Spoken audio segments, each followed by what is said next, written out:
Hello guys, it's me Danny. നമ്മൾ രായൻ മൂവിയുടെ റിവ്യൂ ആയിട്ടാണ് വന്നിരിക്കുന്നത്. ധനുഷിൻ്റെ 50ാമത്തെ പടം. ധനുഷ് തന്നെ എഴുതി, ധനുഷ് തന്നെ സംവിധാനം ചെയ്തു. ധനുഷിൻ്റെ 2ാമത്തെ പടമാണ് ഡയറക്റ്റ് ചെയ്യുന്ന പടം. ഓക്കെ, ഇതിനകത്ത് കഥാപാത്രങ്ങൾ നമ്മുടെ ധനുഷ്, എസ് എ സൂര്യ, പ്രകാശ് രാജ്, പിന്നെ ധനുഷിൻ്റെ ചേട്ടനുണ്ട് സെൽവരാഘവൻ, പിന്നെ സുന്ദീപ് കൃഷ്ണ, കാളിദാസ് ജയറാം, പിന്നെ നമ്മുടെ ദുഷര, ഇവരൊക്കെയാണ് ആ പടത്തിലെ മെയിനായിട്ടുള്ള ആൾക്കാരൊക്കെ. പടത്തിനെ കുറിച്ച് എടുത്തു പറയുകയാണെങ്കിൽ, ഞാൻ ഈ അടുത്ത കണ്ടതിൽ വെച്ച് ഏറ്റവും തൊലിഞ്ഞൊരു പടം, അങ്ങനെ തന്നെ ഞാൻ ഈ പടത്തിനെ കുറിച്ച് പറയാം. ഈ ആൾക്കാരൊക്കെ ഇത്ര രായൻ തീയാണ്, മാസാണ്, മറ്റേതാണെന്നൊക്കെ കിടന്ന് പറയുന്നുണ്ട്. എന്ത് കണ്ടിട്ടാണെന്ന് ഞാൻ ആലോചിക്കുന്നത്. ധനുഷിൻ്റെ 50ാമത്തെ പടം ആയതുകൊണ്ടാണോ? എനിക്ക് തോന്നിയിട്ടില്ല. നിങ്ങൾ ആ പടം ഒന്ന് തിയേറ്ററിൽ പോയി കാണണമെന്ന് ഞാൻ ആരെയും ഫോഴ്സ് ചെയ്യുന്നൊന്നുമില്ല. കാണാതിരുന്നാൽ അത്രയും നല്ലത്, അത്രയും ഞാൻ പറയത്തുള്ളൂ. കാരണം നമ്മളെ ഇഷ്ടപ്പെട്ട് കുറേ ആൾക്കാരുണ്ട്, സബ്സ്ക്രൈബേഴ്സും കാര്യങ്ങളൊക്കെ. അവർക്ക് കൊടുക്കുമ്പോൾ എന്തെങ്കിലും നല്ലൊരു പ്രതീക്ഷയുള്ള കാര്യങ്ങൾ കൊടുക്കണ്ടേ. നമ്മൾ കണ്ടുപോയ കുറച്ച് കഥകളും കാര്യങ്ങളും അതൊക്കെ തന്നെ സംഭവം. ഒരു സാധാരണപ്പെട്ട ഒരുത്തന് അവൻ്റെ തുടക്കം, അവൻ്റെ ഫ്ലാഷ് ബാക്ക് ഒക്കെ ഉണ്ട്, കുഞ്ഞിലത്തെ കാര്യങ്ങളും ഒക്കെ.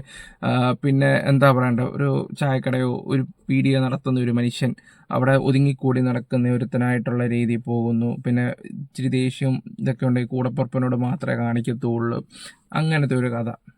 ഇൻ്റർവെല്ലാകുമ്പോൾ കുറച്ച് മാസും കാര്യങ്ങളൊക്കെ ആയിട്ട് വരുന്നു. അപ്പോൾ അണ്ണൻ വലിയ സംഭവമാണ്, അണ്ണൻ എന്തോ ഫ്ലാഷ് ബാക്ക് ഉണ്ട്, ഇനിയും കാണണം എന്നൊക്കെ ഉള്ളൊരു തോന്നലൊക്കെ നമുക്കുണ്ടാവും. പിന്നെ അത് മാത്രമല്ല, വില്ലനുമായിട്ടൊന്ന് കണ്ടുമുട്ടുന്ന ചില സീനും കാര്യമുണ്ട്.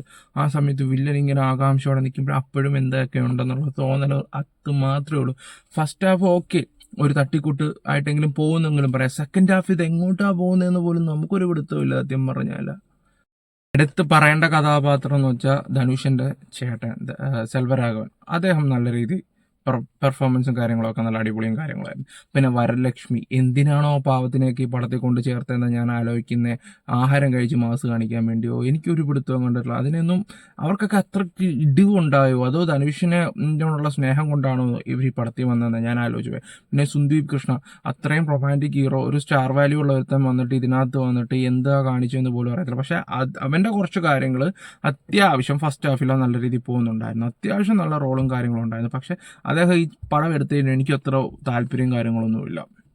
കാരണം ഞാൻ അത്ര ഇഷ്ടപ്പെടുന്നൊരു മനുഷ്യനാണ്. പിന്നെ കാളിദാസ് ജയറാം അത്യാവശ്യം നല്ല രീതി പെർഫോമൻസും കാര്യങ്ങളൊക്കെ ഉണ്ടായിരുന്നു.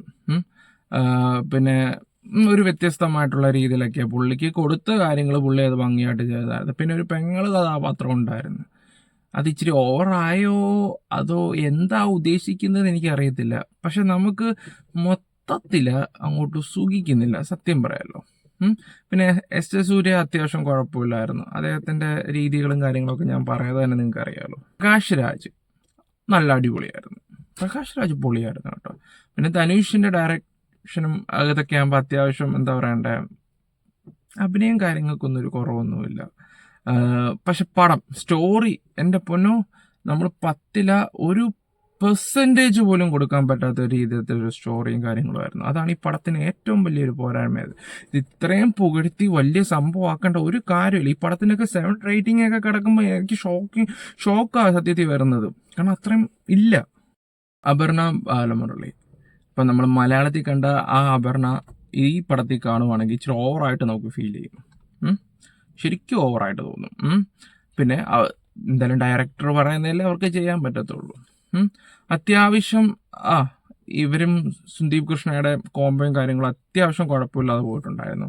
പടം മൊത്തത്തിൽ എൻ്റെ ഒരു അഭിപ്രായം വെച്ച് നോക്കുകയാണെങ്കിൽ ഞാനൊരു 10ൽ ഒരു 5.2 എല്ലാം കൊടുത്തു. അത്രേ ഉള്ളൂ ഈ പടം.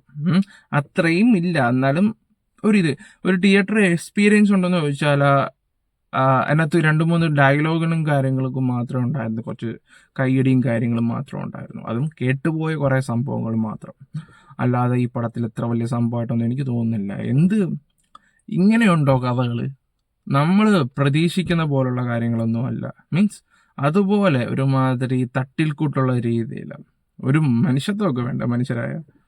ഓക്കെ, ഇപ്പം എൻ്റെ അഭിപ്രായങ്ങളാണ് ഞാൻ പറഞ്ഞത്. നിങ്ങൾക്ക് നിങ്ങളുടെ അഭിപ്രായങ്ങളും കാര്യങ്ങളൊക്കെ ഷെയർ ചെയ്യാം. Bye. Love you all.